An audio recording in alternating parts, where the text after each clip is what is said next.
And we are live on YouTube, Facebook, Instagram, and Facebook again for this week's Flippinar. This is Ty, aka the Flip Man. I have my Atlanta partner in play, Renikia. Hello. To this week's Flippinar. Adrian should be here shortly. This is show number 70. With no further ado, just how's it going, baby girl? It's going great. It's going great. I had a great Labor Day weekend, but I actually labored and got some work done while everybody else partied. So I'm excited about this last quarter of the year, and to bring it on in. So yeah, I appreciate the opportunity for today, and I guess it's a time for me to introduce myself. I am Renikia Williams, the founder and CEO of Fortune Key Financials, a boutique firm that specializes in real estate investing as well as financing and financial advisory. And I look forward to answering your questions today. All right, sounds good. So we'll get over here to YouTube. Man, I'm not even over here yet. Where is it? And I'll start to ask the questions here. Y'all know I'm a little slow when Adrian's not here, so please. Adrian, where are you? please. But yeah, so I think we got some people already in here, so let me get over here to the chat area of YouTube. 70.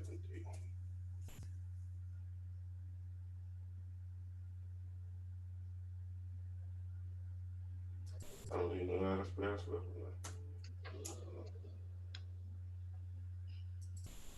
I guess 1 second here.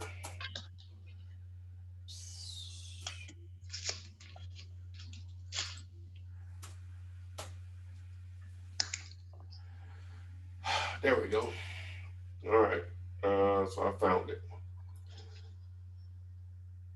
So we'll start over here and on let me see what we got on Facebook. People just saying hello.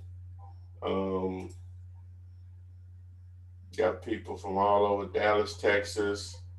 What up, Ed Gordon? What's going on, man? No questions yet. Come on, guys. Let's go. Somebody says, oh, okay, we'll start with solution services. This is a question for you, Renikia. He says, how can I build my business credit? Okay. I think that's a great question. If you follow me, you know that my motto is credit is your financial power. Credit is the gateway to wealth. These are two of my mottos that I just really live by, because when you understand the power of credit, you're able to tap into money that you don't have. But being able to leverage and use other people's money while you save and cuff your money, it puts you in a playing field where you're able to do more, you're able to grow faster, and be able to do 10 times more regarding just having your cash. As you know, you cannot just save your way to wealth, you have to invest. So to answer your question on the business standpoint, when you first begin to build business credit, you have to personal guarantee it. You have to personal guarantee it when you first build business credit. So you want to start building your business credit by starting to go after some vendor credit that is not necessarily personal guaranteed. Or you don't have to necessarily personal guarantee a lot of the vendor credit. And these are like $2,000, $3,000, or $5,000 trade lines. And then from there, you use that for about 6 months to a year. And you can go after the higher limit credit. And from there, you just begin to build upon it. The more financials you have in place, the more loans and business lines and loans, and then the higher the business lines and loans that you will qualify for when you have all your financials in place. So. Okay. All right. See if we got one from Facebook. Guess I should have been looking. Okay, someone says, is there a way for me to, this is from Facebook, is there a way for me to have a digital signature to sign and send documents by email? Yeah, absolutely. Yes. Well, there's quite a few of them out there, and there's several different ways to do it. Probably the most popular is DocuSign, and you just create the account. Not sure what it is per month. They have a free trial, but you'll just basically create your document in that particular. Well, I'm sorry, you'll upload your document to DocuSign, and you can identify the areas where the person that you're sending it to, whether it's a seller or a buyer, where they need to sign, and they basically just have to click. You'll send it to their email. You want to make them aware that you sent it over to them, and it's just a few clicks, and boom, both of y'all have signed, whatever contract or agreement that you're trying to put together. What do you think, Renika? Yeah, I use DocuSign. I mean, there's a lot of them out there. You can Google or search in your app store, e-sign apps or programs. But I definitely use DocuSign. Yeah. Okay. All right. Ginger G says, I found a pre-foreclosure with pretty high equity and late payments of $5,600. Think Daily tells me it's going to foreclosure tomorrow. The case is tomorrow. Is it worth me trying to contact the owner? Is there a window of opportunity after the foreclosure, or is it a done deal? Basically, it's going to the steps tomorrow. It's going to steps tomorrow. Yeah. Yeah. I don't think you can call up to the county. I mean, it's already 7 o'clock where I am, but no. I think if it don't sell on the courthouse steps tomorrow, now there's a possibility of you contacting the county, or you go down to the courthouse steps tomorrow and try to purchase it, or you contact the county once it do not sell on the courthouse step and see if it a way that you can purchase it directly from the county, which is pretty much the foreclosures that are left over that did not sell on the courthouse steps. There's a list that goes back to the county that didn't sell. You want to contact them and see if you can purchase any properties off that list, and then just give them the address, and just allow them to kind of tell you what you need to do if you're able to purchase it before it goes to the courthouse steps the next month. Yeah. I guess the other thing is that, like you say, you're gonna have to have the money though. You're gonna have to have the money, or someone there that's ready. It may be in a bird dog situation, or even I guess you could joint venture with someone that does have the cash. But if it's going to the well, she's asking a follow-up question, even though I'm not the end buyer, but basically that's what we're saying. Yeah, you're gonna have to have she's not the end buyer. Yeah. You're not the end buyer. I think it's gonna be hard to wholesale a foreclosure. Yeah, you can't. It just doesn't work that way. It just doesn't. And then it's tomorrow. That's a done deal. Not on the courthouse steps. Not on the courthouse steps. Yeah, that's a done deal. You would have to be buying it. Contact the county and see if you can purchase it and just do a double closing. It may work. Okay, so where are we? All right. From YouTube. See what we got here.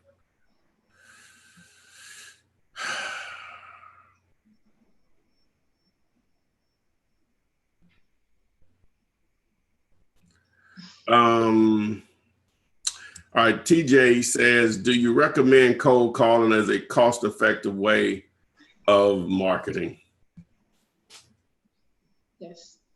Yes, very cost-effective. A list, you can buy a list in several different places, list source and list of data. Even with the Dealulator, aka PropStream tool that I always pump, and promote. There's an opportunity to download lists just with the monthly membership.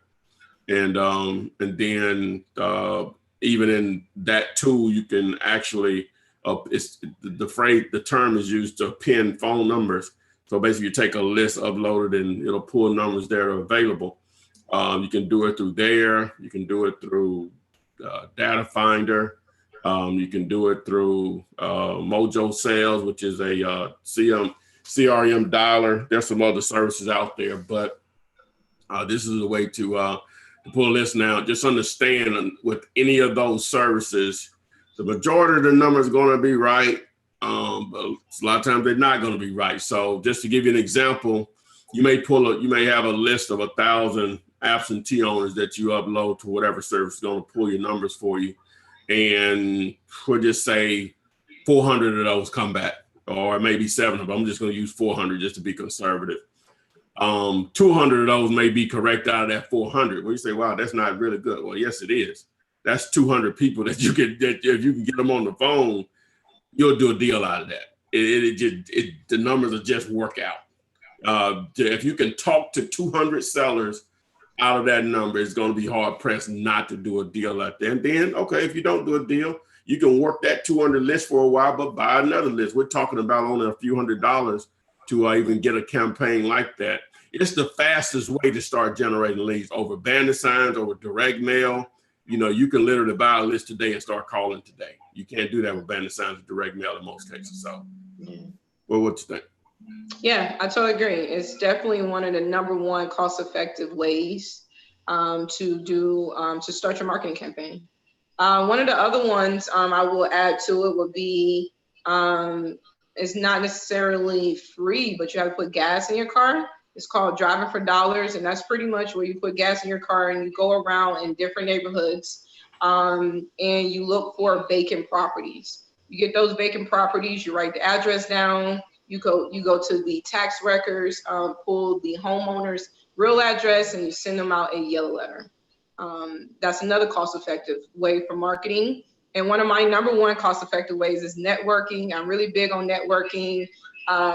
Meetings make you money. One of my great friends and mentors always say this, but meetings make you money. That's where you can go and meet people who may want to buy real estate or sell real estate.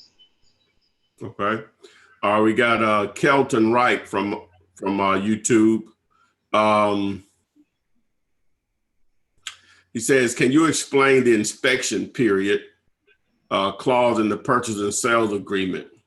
What would be a reasonable time frame to use for inspections, and who should I bring to the inspection? And he put buyer's question mark. That's a good question. Definitely a good question. I would say fill out the seller.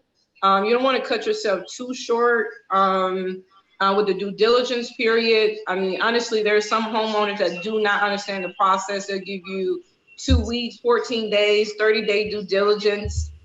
So I would say it boils down to who you're dealing with. Are you dealing with another wholesaler that must sell this property in 2 weeks and they only will give you a day of due diligence? Then you have to take that day of due diligence. Are you dealing with a homeowner who may not understand, who will be willing to give you 2 weeks of due diligence or inspection period? Take what you can take on the due diligence, because that's your window of being able to back out of the contract if you cannot sell the property. Now, for an inspection, if you're wholesaling, you don't really need many people to come out and inspect the property. You want to have a good understanding on the repairs, because that will determine your flip price depending on the repairs. So you may want to bring in a contractor if you can't eyeball the rehab amount. Yeah. Well, I think you made a great suggestion a couple of weeks. You weren't here last week, so last week before, you said video the property and send it over to a contractor, and they can probably give you a general idea of what it would cost to repair. So right.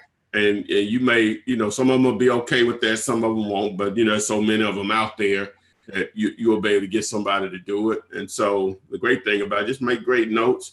And you, before you know it, you'll be able to just eyeball something yourself, because there's no exact number.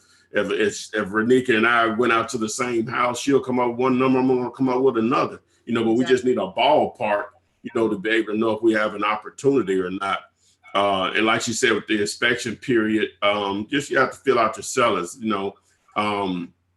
and I guess it's hard for people to understand this, and maybe I haven't stressed it enough, but just like even with the earnest money, when you're just talking to people, some people just know $10 is not, you're not going to be able to get away with $10. Right. You know what I'm saying? Just for the conversation, I know you just want just a black and white with all this stuff, right. But it just, you have to feel that individual out. Some, not that you're taking advantage of them, but some people just not going to accept that.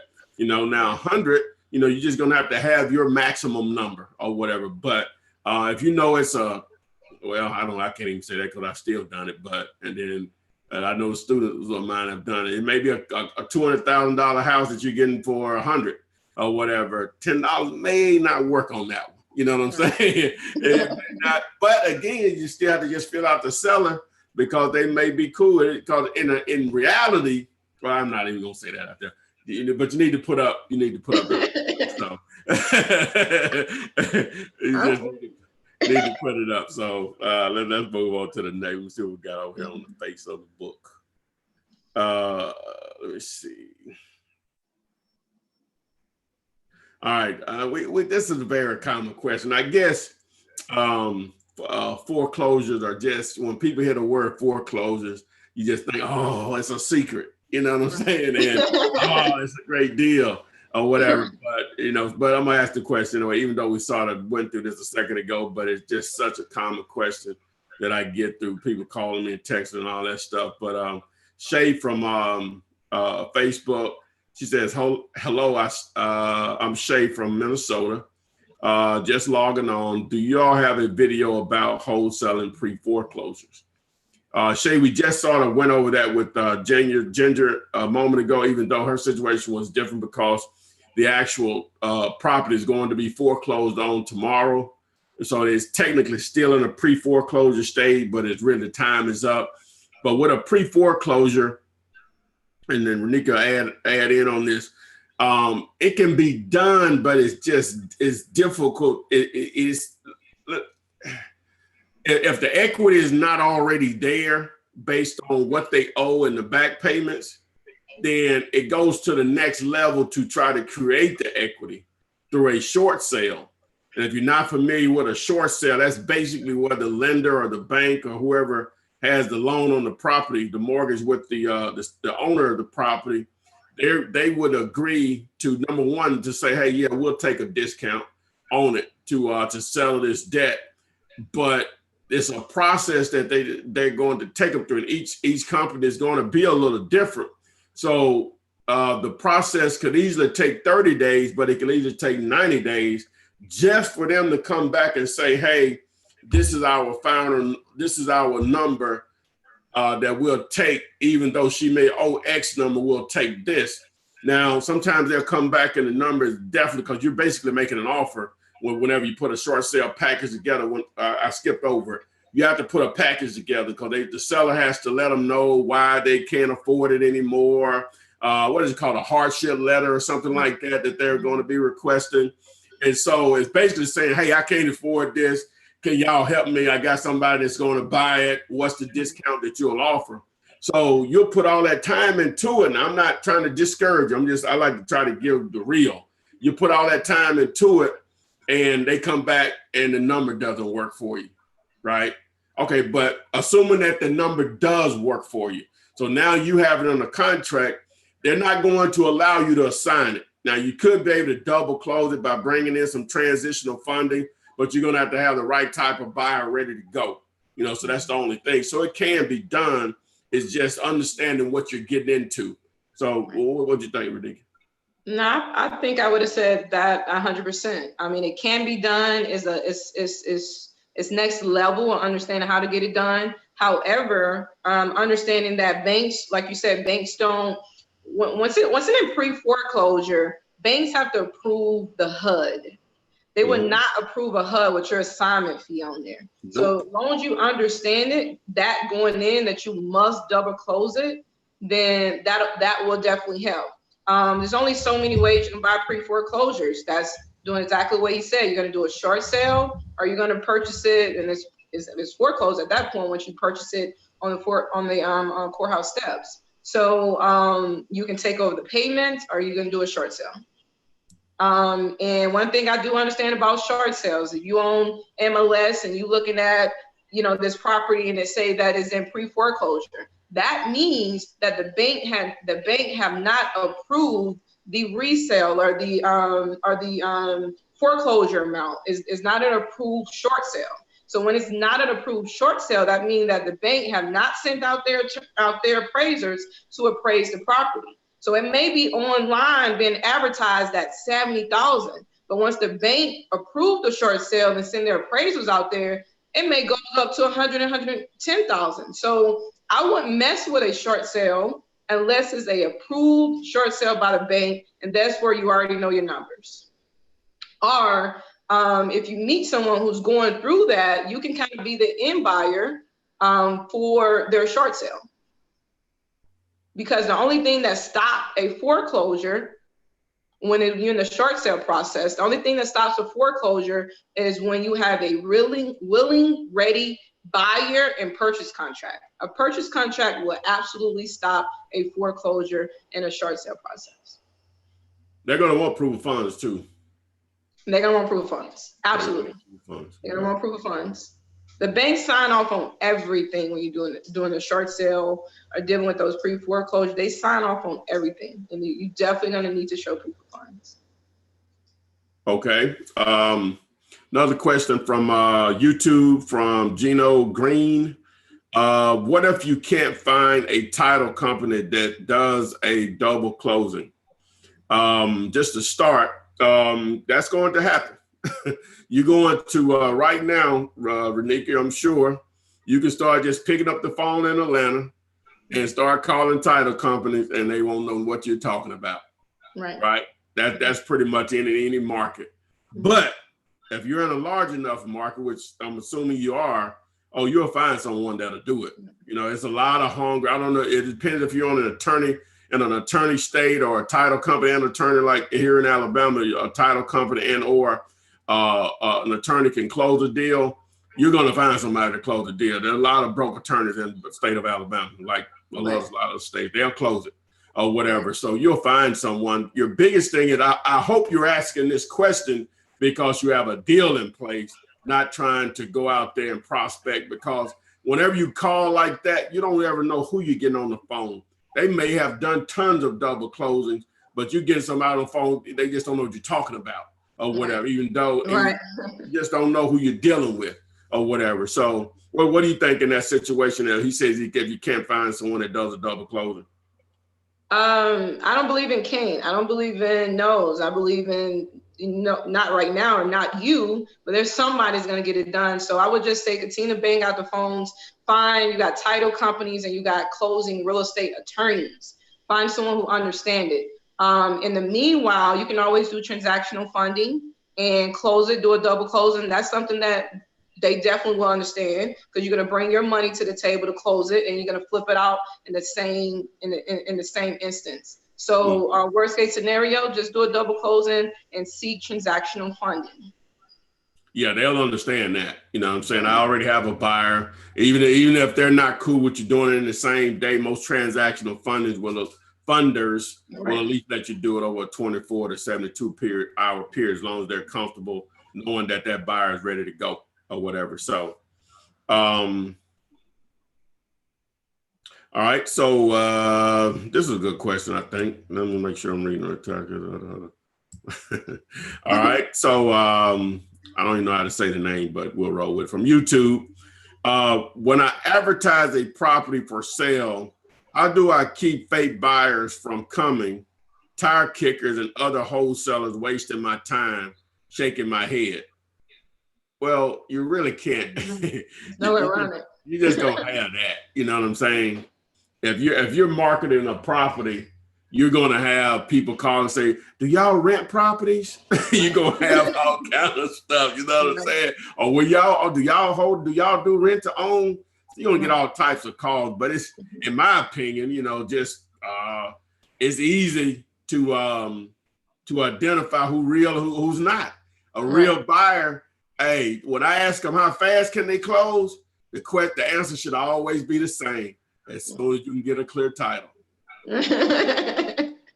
Hey, that qualifies them right there. There ain't no none. Well, I'm gonna need 30 days. All right, I'll call you back in a second. Well, what you think, Nikki? No, I totally agree, 100%. I mean, calls is better than no calls. Oh yeah, having your phone ring is better than not having your phone ring. Oh yeah, so my phone ain't ringing. There's an opportunity. But most importantly, I think you got to understand that people are not calling your sign for no reason. They're not, like I always say, people don't call 2 men in a truck sign if they don't need 2 men in the truck. So if anyone calling your advertisement, that it may not be a buyer for today, or it may not be a tenant for today, but it could be a tenant for tomorrow. It could be a buyer for tomorrow. So you want to network with everybody that calls your phone. Hey, this property may not be for you, but do you know anyone else that may be looking for an investment property like this? And network with people who's calling your phone. These are potential, because people is always deeper than what you see. So although you're speaking to this one person, you don't know who they connected to. You don't know who they're dealing with. So you want to build rapport with everyone that calls your phone, and just put a sticky note if they're not someone that can buy today. Okay. Someone is following up from one of the other answers that we gave. Irma, I think I'm saying that right, from Facebook. Hi. Earlier, you mentioned a list to buy. What list do you recommend, or list to buy, and is it a monthly fee or one time? Hope I'm making sense. Yeah, you're making sense. Mm-hmm. I probably glossed over it because just assuming people know this or that or whatever. I forget that sometimes this is the first time people have even been introduced to wholesaling real estate and us at this platform. But all right, there are a lot of ways a lot of lists you can buy. Some people like to buy probate lists, of quote unquote pre-foreclosure lists or whatever. I mainly like to buy absentee lists. And if you don't know what absentee means, whenever someone owns real estate, the house, you can only claim one homestead, and any additional real estate is considered absentee. So if you have 4 other houses, then you've got the one you live in, and then 4 others, those 4 will be considered absentee. And the reason that we target those is because, for me, the way I look at it is absentee will encompass all of it. Absent the probate, divorce, tired landlords, out of town owners. I can just go down the list. And so it's more of a shotgun approach to try to generate leads. So you buy an absentee list to either send mail to and or make phone calls to. So the places that you can buy those, most people roll with, and it's the same information at the end of the day, is list source. That's listsource.com, Melissa.com, which is Melissa Data, but Melissa.com. Those are the 2 of the most known. The service that I promote, I've already mentioned, is Dealulator, aka PropStream. It has just a monthly subscription, and you can download as much as you want. You can go to the site and check it out, but it has a 5-day free trial. And then, so what you do with the list is the most important thing. Getting the list is simple. So you will basically target markets that you're interested in. And like I said, you either mail to them and or make phone calls too. What do you think, Renika?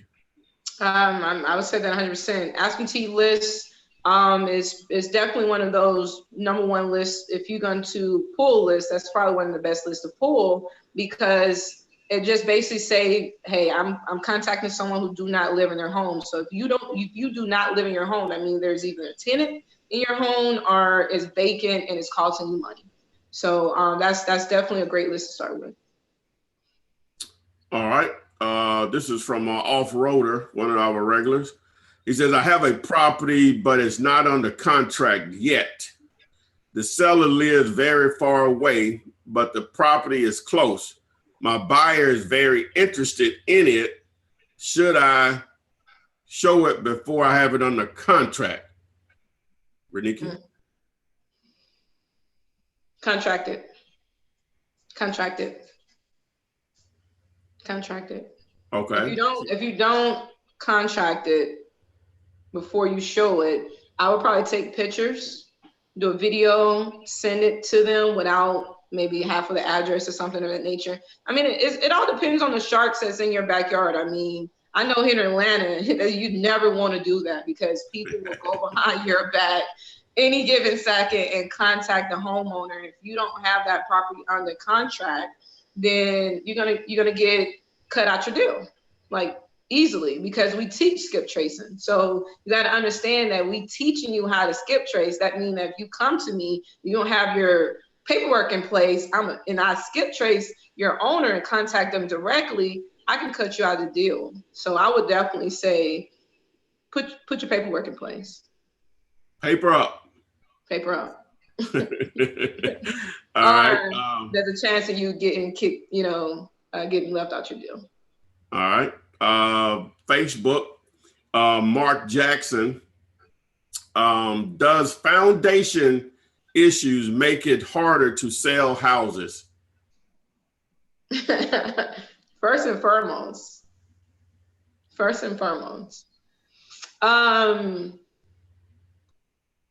Foundation issues is not, as a wholesaler, it's not my issue. I'm gonna be honest with you. If you as this end buyer don't go in there and figure out your own structural issues and your foundation, that's something I may miss. So as an end buyer, you want to go in there and do your due diligence. As a wholesaler, if I just know that there's a foundation problem, then I will add it into my rehab work. But if I don't know that there's a foundation problem, then I cannot tell my end buyer that there's a foundation problem. Therefore, as an end buyer, before you purchase a property, you got to do your due diligence. You got to do your thorough inspection. Even if you got to get an inspector to come out and inspect the foundation, plumbing, the roof, the electrical work, everything, and have them to inspect it. But as a wholesaler, I'm not worried about it. If I know, I'm adding it to my rehab work. Yeah, it's just a cost, it's just like it's the roof. You know what I'm saying? Now, the foundation can be all over the place as far as price, whereas a roof on certain properties, depending on the square footage, is going to be a range. You know that, but with foundations, it can be. But normally, that's one of those good negotiating repairs there. You know what I'm saying? Mm-hmm. When you're walking through with a seller or whatever, you say, "What is this?" You know what I'm saying? Exactly. And they know, huh? I said, I almost fell in. Yeah, you got insurance on this deal. Yeah. So that's one of those good problems there with a foundation. Right. You know what I'm saying? Because you better get a good deal with them. And in most cases, they already know. They didn't call the man out there. He done told him it's gonna cost $40,000 to fix it. You know what I'm saying? So that's one as far as a wholesaler. Yeah, I love them foundation. Now let me just say this though. That may limit your buyers. Some buyers are afraid of foundations, but you're gonna have to get it cheap enough to justify the deal. Period. So just keep that in mind. Some guys are afraid of foundations or whatever. So, but anyway, that's one of them good problems. It is. All right. So back to you of the tube. All right. Let me make sure I'm reading this correctly here. What he got going on? Okay, this is a deal or not question. Damian Hughes says that the loan balance is 105. Wait a minute, 105,000. The ARV is 142. Needs 10, 15 grand amount of repairs. House is due for auction in 30 days. What approach should I take on this one? And is it a good deal? So just quick math, we already know it's not a wholesale deal. Quick It's not math. a wholesale deal. Yeah. If you're trying to wholesale, I'll walk away or get it low enough. So we can do some numbers right now. So how I evaluate a property and if it's a deal or not, we do the 70% test. I mean, that's something you So can do you in want your me to tell you head, that? That's calculate. 90. That's 99. Exactly. And they're asking what, 105? They owe 105. They owe 105, and that's not including the repairs that you would need to put into the property to And the even back sell it payment. at the 140 And the price. back payments. And the back payments. So Yeah. the approach is to walk away.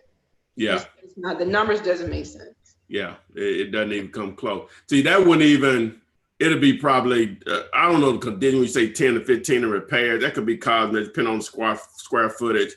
But even, which we ain't really talking about lease options and all that stuff. That's a whole nother ball game, but you didn't tell us how much the back payments are. So I didn't know even reason to talk about that because we don't know how much the back payments are. So I mean, is it a short sale? Or are you just trying to take over the payment?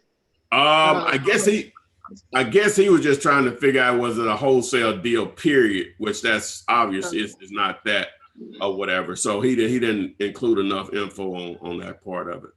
But let me go here to Facebook again. Let me see, I should have already had it. All right. Okay, there's somebody with some bread here, so let's read him out. Hey, my man Martavius Jones says he has $50K to invest. Okay. And he wants your number. Who, Ty's or mine? I'm just tripping. He said he has $50K to invest. How should I use the money? Should I buy a cheap house in the hood for like $10K, or should I use it for marketing for wholesaling? Now that's let me go first, you don't mind, darling. Okay. Now that's a war chest to start out in this business. You know what I'm saying? If you let me just put it like this, you could actually do both in reality. If you're trying to build a little rental portfolio, if you found the right house for $10K, because you could find houses depending on your market. You could find houses that are literally livable. You can do a few things on it to make it a little more cosmetically appealing, and it can be livable, and you can start generating income back on that money. Now, as for we just say you had to put 15 in it with the purchase, closing costs, and put another 3,000 or 4,000 in it, you have 15. You still got 35 grand. If you just took 1,000, we'll just say the 2,000 of the rest of that 35 and just put it in the marketing for the wholesaling business, who knows what that'll turn into? If you know what you're doing, who knows what that'll turn into? So, what do you think, Renee? That's a really good question. I mean, it's so many options you can do with 50,000. I'll just throw some options out there. I feel it's maybe a combination of a few options, but maybe putting $5,000 to $7,000 to $10,000 aside for wholesaling. Because in my opinion, in real estate, it's almost hard to not wholesale. If you're looking for fix and flips, it's a numbers game. You're not gonna purchase the first property you see. So most likely you're gonna look at 10, 15 properties. You're gonna wholesale the ones that you don't want. So to me, it's impossible to not wholesale as a real estate investor all in. So that's definitely a possibility. Start wholesaling. I would probably, if it was 50,000 of mine, I would probably try to double the 50,000. And the quickest, and I probably do a fix and flip with it, turn that 50 into 80 or 90,000, and then I go and purchase a rental property. Okay, so you would hold off on the rental property. Yeah, I will hold off because I need more cash. 50,000 is a lot of money, but in real estate, it's not a lot of money. Yeah. To be honest. So to me, I would want to stretch my cash a little bit more, or maximize my cash a little bit more before I start doing my rental properties. So I would probably try to flip a property or two with that 50,000, turn that 50 into 6 figures, and then I will start my rental portfolio. Yeah, because even if you took, I think I'm gonna do this right, Renika. Even if you took 25,000 of that and you leveraged, let me see, 125 times 20%. Yeah, if you took 25,000 of that, that would be 20%. You know, any hard money lender will give you that money, right? That's what they're looking for, right? 10, 20. Exactly. Yeah, so that you have buying power of 125,000 with hard money, and then you would have money to even make your payments. So Exactly. you could leverage that, just half of that, right? Half of that 50 to have buying power of 125. So if you're all in at 125 on a property, it's probably going to be a property that's well over 200 grand, because they're not even going to lend you the money unless that type of equity is there. So yeah, there you go, man. Yeah. The world is yours. The world is yours. It's so much you can do. You double that. You double that 50 like that. Right. All right. So who we got here? TT Blue. I have a property. Let me see. I have a property under contract. He owes 165. He is current with the mortgage.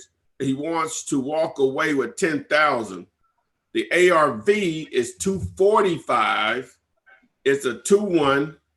I know it's not a wholesale deal. Is there something I can do? How much? 245. That's 171.5 after the 70%. He owes 165, but he wants to walk away with 10, so really at 175. What's the repairs? He didn't say. Well, if the ARV is 240, then your all-in price is 171, and that all-in price includes the purchase and the rehab amount. Yep.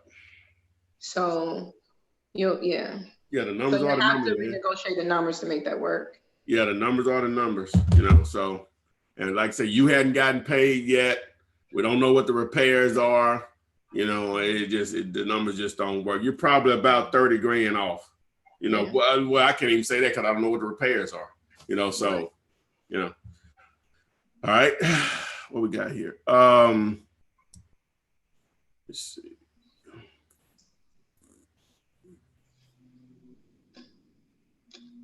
All right. Hopefully, let me read this out. Ken Garner says your contract, when you use an A and B, you being the buyer on B, how do you close on B if your name is not on contract A on title? I guess he's basically asking how does a wholesale deal work, basically, right? Right. That's a good question. I think you thinking it's just contract A, but it's really contract AB and it's contract BC. So contract AB is the contract between you and the original homeowner. A being the seller, B being the buyer, you. And then you're gonna sign that contract, which would be the BC contract. So you need two contracts to do a wholesale deal. Your AB contract will be the contract with the original homeowner with the as lowest of a purchase price as possible. And then you're gonna mark that purchase price up and contract the end buyer with your BC contract. Okay. And then you make the profit in between. Okay. Of the markup. Okie dokie. All right. So what we got here on YouTube again? I'm sorry, on Instagram and Facebook group, my vision doesn't work like that. The screens are too far away. Sorry. And I got my contacts in. All right. So your boy getting old. Let me see what we got here. I have a subject. Okay, someone says someone wants your email address. Go ahead and give it to them. My email address for the funding is funding, FUNDING, at F as in the fortune, K as in key, financials with an S.com. Okay, all right. this is a follow-up on that one that we was talking about, the 105 with the thing, but we had already answered it. So it's not a deal, Damien. It's not a deal. All right, someone says, do you use a auto dialer for calling sellers? And if so, what type do you recommend? I use, what the heck?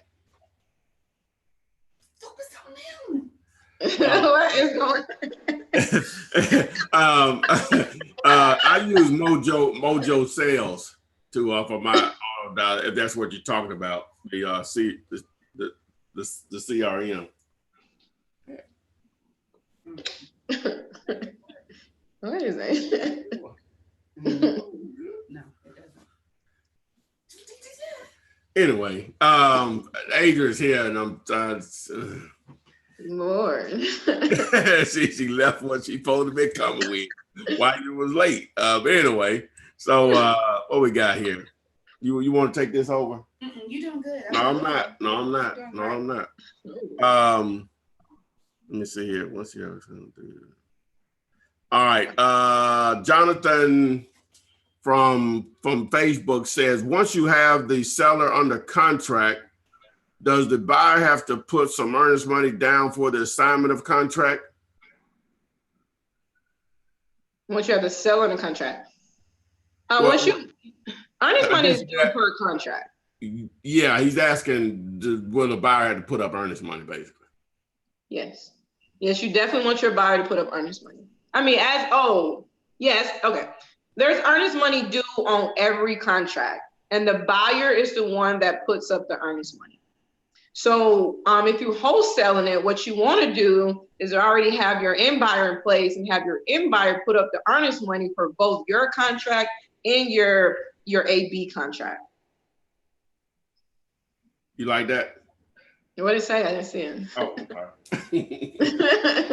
We got the girl. Oh, wow. This is what I'm talking about. Come on, I know you got the girls. Okay. You know what, baby? I know Adrian had the girls. Yes. With the pink. Oh, no, that ain't got, that's it. Where the girl at? This is the girl. Oh, I'm behind on the thing here. Okay. Oh, I'm sorry. Hey, y'all get that decided, whatever. Yeah, if you don't know, just text me. I'll tell you how to get it. You what? You are a walking advertisement. So if you you want to create that conversation. Oh, wow, you buy houses? Yep. Exactly. You got one you want to sell? And then look what my girl got here on the head. Oh my gosh. Ooh, not the fitted. No, it's on there. Yeah. I love it. Good. What's the problem? I'll have to explain it later. I can't even begin to make you understand. Okay, all right. Yeah, why do you have this on? It's not right. Oh, it ain't? No, I don't like it. Sorry, people. We'll get back to the show. Sorry, Nick. Anyway. All right. So what were we talking about? Let me see. Go read the question. You've been slacking on Instagram. What about I say I can't do that. Oh, you need actual comps to determine value.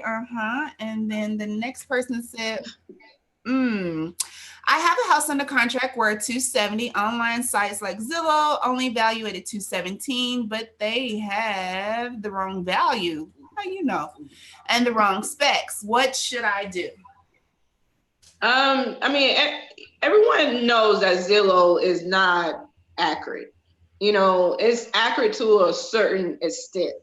So you got to take Zillow for what it is. If you think it's 270, but Zillow is showing something else, then you want to pull your comps from a different source. So if you look at 2 or 3 different sources, and then you can kind of get an average of what your property is really worth.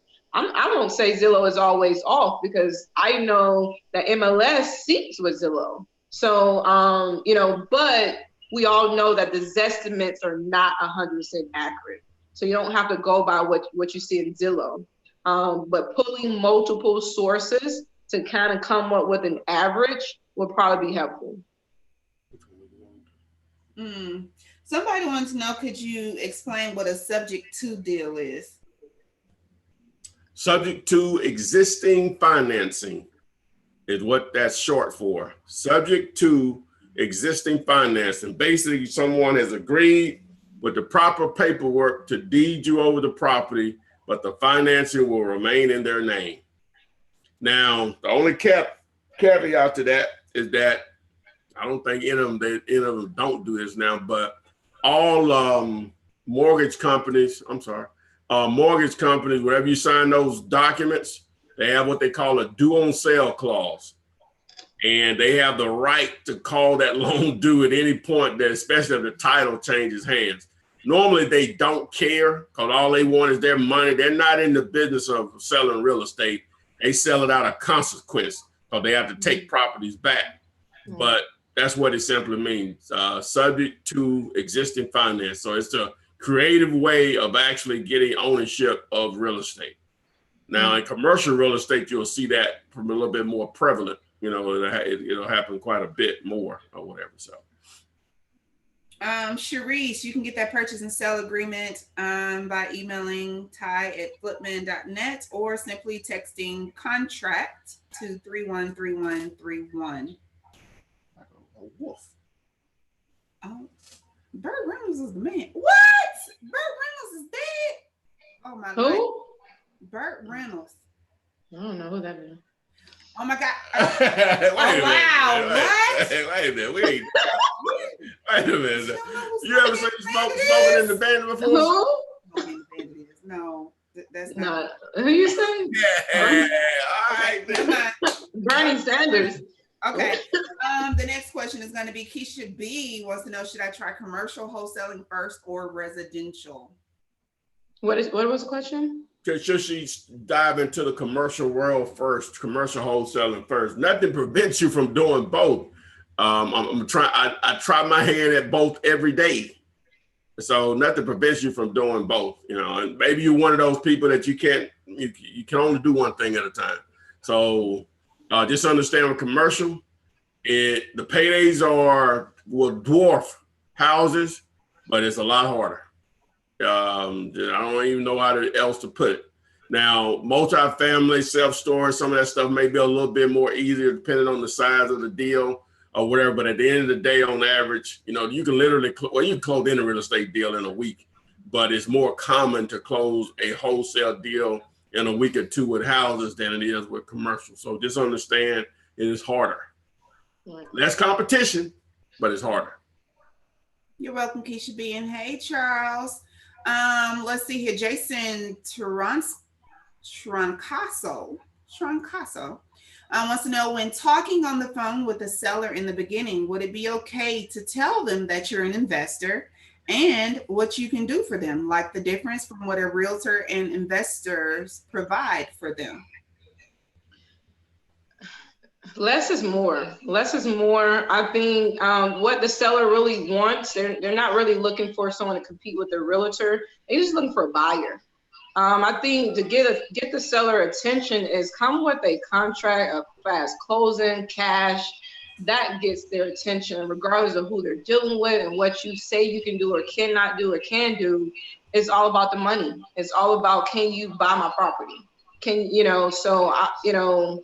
I wouldn't focus in on trying to compete with the seller.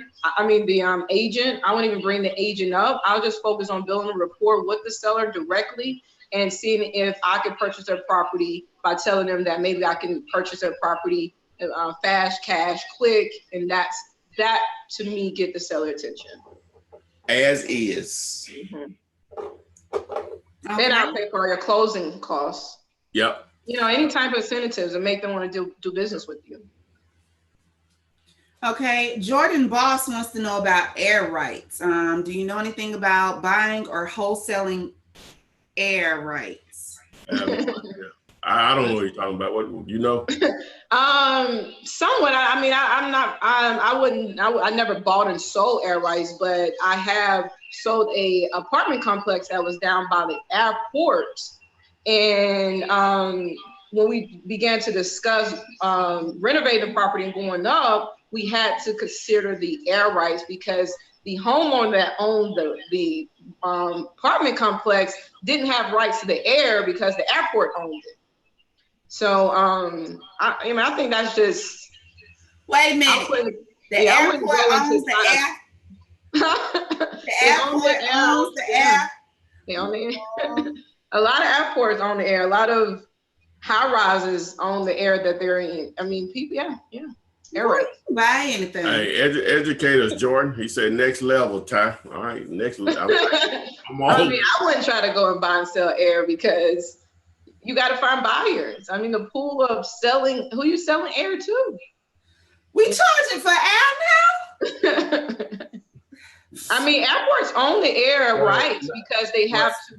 Well, what they talking about, like, just going straight up. I understand, but I just think that's so petty. Well. So you can't fly over my house because I own the air rights to my house. Nah, it don't work that way. Okay. All right. Okay. I'm just baffled. Okay, so the next question is, I hope you haven't answered this. Maybe it's simple enough, but maybe he doesn't know. Is the ARV the comps, or is the ARV how much the house is worth? ARV, the after repair value. That's why I'm not. Okay, they're the same. And then you did it in blue. You still fussing at me about that? Was that bad? Yeah, go ahead. Okay, so comps, ARV, same thing. Don't get them confused. Yeah, the comps help you determine what the ARV is. Comparable sales. Comparable sales is just the data to help you come up with an amount, a figure that's saying, hey, if this house was in excellent condition, it would appraise for this amount. Right. That's the base. So it takes comps to come up with ARV. So it's the same thing. Yeah. Okay. Sparky, and I'm answering questions from Instagram, I think, because they've been kind of looked over, but I got you. Should you buy another phone for wholesaling, or what are the other options? Not necessarily a whole phone, but you do need another designated number. Now, you can have that number routed to your existing phone, or you can indeed have another phone. Many options available online. Plenty of ring services don't require you to have a physical phone. Yeah, it's plenty, sir. You got Google Voice. Sometimes it's hard to find a number with them. I use Vumber. I was turned on to that here recently with a local investor here that runs an investment club here. And it's a good service, but it's not free though. So, so if you're looking for something free, Google Voice is going to be the one that's free, but sometimes it may be hard to get a number locally, depending what market you're targeting. You got any suggestions, Renikia? No, I would say she said something about cost effective. I think I use Google Voice, but it is harder to find a local number. So if you press about having a local number, then you may have to go with a paid service. But they're not that expensive though. Yeah, I mean they're e-voices. I mean, like $20 a month or something like that. Yeah. Like Vumber, you can get like 8 numbers for like $30 a month. I'm not saying you need that many, but you want to, and the guy taught me this too, that you want to have multiple numbers for different forms of leads. Like you want to have a number just for your direct mail. You want to have a number for your bandit signs. You want to have a number for your cold calling, but you may have multiple numbers for each one of those, depending on what type of marketing you're doing. You just want to have a number for your buyers. So that's why I like Vumber, and it gives you a lot of control. And it's Vumber. I'm saying Vumber, like phone number. Instead of number is Vumber with the V. Replace the N with the V as in Victor. Vumber. Okay. Leah Johnson says, thank you, Ty. She wants to thank you for walking her through her first wholesale contract. And she did purchase a red I Buy Houses t-shirt. Yay. She wants to know, what do y'all think about investing in owners financing? I mean, I like owner financing. If it's a deal, it's a deal. If the owner is willing to finance it where you do not have to go through a bank or deal with a hard money lender where you have to bring down payment and extra cash to the table just to close it, if you're able to just purchase a property, somewhat purchase property right directly through them without actually closing on the property, without actually going to get financing for the property, it makes sense. But the numbers have to make sense too. So if that scenario come about and the numbers make sense, it's definitely a good deal. Okay, and you were just speaking about Vumber and Google Voice, as far as a number to use for wholesaling. KMD wants to know, who do you recommend for hosting websites for your deals? That's going to be all over the place with that. I use ClickFunnels, but it's a little expensive, I think. But it's really user friendly. But it's so many ways to do that. It just, it's like, it's so many ways to do that, to do websites.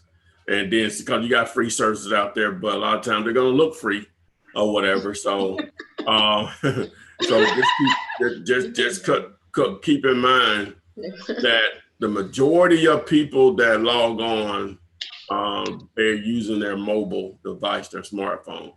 So they need to be responsive whenever you do a site, which most of them are just automatically. Whenever you build them, they're going to be responsive. And what that simply means is that depending on the device that someone pulls your website up, it'll upload that way where it's most user friendly on that particular device. So, but I use ClickFunnels. So, but like I said, it's a little pricey, but it allows me to do a lot of different, as you know, all these websites I got, they all, for the most part, hosted on ClickFunnels. So, right. Okay, Hotep wants to know, do you offer marketing coaching? I can negotiate deals, but I want to be better at marketing material for mailings. And tying that into Simply Centric wants to know, that's not Simply Centric. Sean Moses wants to know, what's the best direct mailing service? Do you know of any? Is there one? Is there one? Is there a site you can direct them? That must be my brother asking that question. No, I don't know, but we have one for you. It's called mail-to-flip.com. I'll repeat that, mail-to-flip.com, where you can send out postcards to potential sellers, homeowners, where you're trying to keep your postcards out of the trash. Read that for them. It's a little bit more attention getting. And this postcard, which is one exactly like what you can get on mail-to-flip.com, which has a picture of the house that you're targeting, is most definitely going to grab their attention. And it says, I want to buy your house. And I say this weekly to let you know, a lot of you ask for a script on what you should say when you call someone after driving for dollars. And this is it. The other day I was driving by your house at 1234 Any Street and noticed it appeared to be vacant. If you have any interest in selling fast as is and with zero commissions or closing costs, I would like to buy it. Call me today at that phone number that you're going to set up on Google, Bumber, one of the two, and they will call you back. But this is a good option for direct mailing. That's mail-to-flip.com. But what about marketing? You good at that, you think? That's the whole business, lead generation. So to answer your question, that's what I'm really teaching you, is how to market, putting a deal together. I think that's pretty cut and dry, whatever. But this business just boils down to generating leads from sellers mainly. That's what it boils down to. So to answer your question, yeah, I can help you with that. So leads. All right. What's the worst condition of a house that you've wholesaled, and how much was, not specifically, but was there a good profit on it? Renikia, what do you think's the worst house that you just walked in and was like, ain't no way, but it happened? What was it? I don't think I never walked in a house that I felt that way. I mean, I don't care if it's just some dirt. I mean, it's value. And there's always potentials if you can see it. But a lot of times the cheaper the house, either the more the repairs or the cheaper the value. If I can pick up the house for $10,000, it may be valued at $45,000, $50,000, or it may need $40,000, $50,000 worth of work. So With that being said, I mean, it's not because, oh, it's cheap, I can sell it for something so much greater. It still boils down to the numbers. It boils down to what's the value of that property. What is the rehab amount of that property? That's the only way that I can determine my fee, by determining those two factors. So, you know, I done made some good money moving cheaper properties. I done made great money moving more expensive properties. So to me, it's not about the price range. It's really about the whole overall value and the numbers that makes a property make sense to an end buyer. Okay. Ty, go ahead and tell David Riley that you do have this. Ty, do you have a video explaining the BC contract and how to put in your fees or where to write your assignment fee on the contract? Yeah, if you go, if you do a search on YouTube for buyer and seller's contract and just put Flip Man behind it, have a video, it's like an hour and 20 something minutes long. If you fast forward about 35 minutes in, it'll break down both of them together, you know, and how it's all put together. So it's when I guess it was just me doing the Flippinars the other way I was doing. I would just basically just pick a topic and go through it with it, you know, and promote whatever whatever I was trying to promote or whatever at that time. So, but just find one of those older Flippinars. Like I said, just do it. Well, I'm telling you what to look for: buyer and seller's contract, and put Flip Man behind it, and you should see it. And just fast forward about yeah, but that's what you need to do. Answer that. Tell them I'm here. Ask what they say. Hello. Okay, Fragrance Place. If you are interested in getting Ty to partner with you on an off-market deal, 50/50 deals, 50/50 deals, 50/50 deals, is where you want to go to send Ty that information.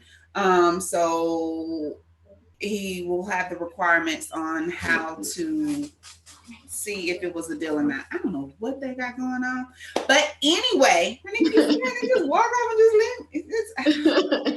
You can take his place. Sit down. We're supposed to wrap this thing up. Okay, guys, I was super uber duper late today. Doesn't mean that we're going to extend it. So it is around the end of the show. I and Renikia have been on for over plus hours. So as usual, we thank you for joining us today. Just want to make note that always the contract is available to you for free that Ty's been using for the last 15 plus years. And it works. It's simple. It's one page. And you can find it on flipman.net or simply text contract to 313131. Also mail to flip.com, which is for your direct mailing needs. I saw someone ask the other day, where do I find yellow letters? Hey guys, they don't have to be yellow. They can be pink or green. It really doesn't matter. It's just the idea of sending a letter out to potential sellers. Dealulater.com is going to assist you in finding owners, using the information that you have when you drive for dollars, helping you with leads. It is a paid subscription, but you do have 5 free days on that. Ty is across all social media. This video will be available. You have podcasts, iHeartRadio, Apple Music, all of that stuff to watch videos. But before we go, we always have the beautiful Miss Renikia here. And I want to make sure that each one of you know how to get in contact with her. So Renikia, what services do you provide in case they missed it, and how may they get in contact with you? Absolutely. So one of the services I provide is creative financing. We all know it takes money to make money, and understanding how to tap into money that you don't have, which is called OPM, other people money. So, and being able to build your entire portfolio off of using other people money. So if you want to get started on leveraging your credit in order to get the resources and the money that you need to go out there and invest in your wholesale business, do your first flip, or to just kind of continue to build, then you want to go to findmynextdeal.com. What we'll do is evaluate your credit, help you understand how to position yourself and position your credit in order to be able to leverage your credit to receive up to $150,000 without using your finances, no bank statements, tax returns, income verification, any of those things that can secure up to $150,000. If you want to get started with that, go to findmynextdeal.com. All right, fundmynextdeal.com will get you access to Miss Reniki if you're ready to take your wholesaling game up to the next level. Let's see here. Yes, there is a video on how to comb through Dealulator, KMD. He's done several, so just make sure you go to the YouTube channel. No, just go to Dealulator.com. Dealulator.com. The videos are there. Ty, you have anything to say before we close out? First official game of the NFL seasons, Philadelphia Eagles playing somebody. I think the Falcons, right? Somebody. They playing the Falcons? They playing the Falcons. Hey. The somebodies. I'm sorry, Nikki. I'm trying to get that right. I wasn't trying to be funny, but the Falcons need to do better. Do better. They gotta do better. You know what? OPM, but you don't know what OPP. You know what OPP is? Other people's money, and then you got OPP, other people's pockets. See, get your other people's pockets. I like that. Y'all was thinking of something. OPP. Right, OPP, other people's properties. So we will close out. We will be here next week, next Thursday, 7 p.m. What is that? 7 p.m. Eastern, 6 p.m. Central. We will see you on the flip side. And thank you for joining us. Oh, get you a t-shirt too. Anything else, Renikia? Nope. That's it. And you can find me on all social media platforms, my first and last name. Because this girl buys houses. Yes. It's available, guys. Get you I like that blue. Do y'all have multiple colors or it comes in that blue? Multiple colors. Multiple colors. Always multiple colors. Okay, guys. We'll see y'all later.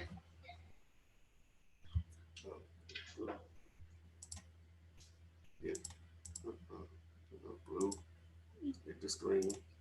All right, y'all. Y'all have a good one. All right, now. We ain't even done. I can't figure out how to lock these things off. You open the window.